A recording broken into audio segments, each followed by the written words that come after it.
Welcome to The Last Breakfast. Please enjoy the video. Start by learning how to make fresh egg pasta from scratch. In this video, I will show you how to make pasta egg.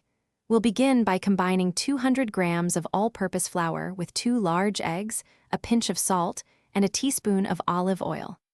This classic ratio creates a pliable and flavorful dough. Mix these ingredients thoroughly, forming a shaggy ball before moving to the next step. Now, let's talk about kneading, a crucial step for developing the pasta's texture. You'll want to knead your dough for about 8 to 10 minutes. This process develops the gluten, making the pasta smooth and elastic. If the dough feels too sticky, dust your surface with a little flour. If it's too dry, add a few drops of water until it reaches the perfect consistency. After kneading, it's time for the dough to rest. This step is often overlooked but is incredibly important.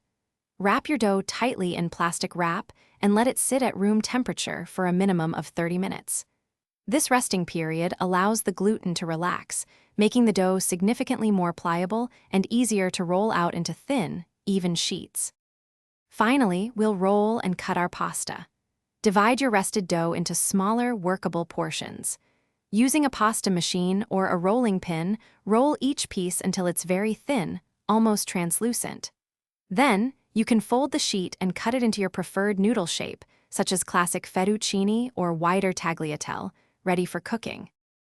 Thanks for watching. If this was helpful, leave a like and consider subscribing. See you next time.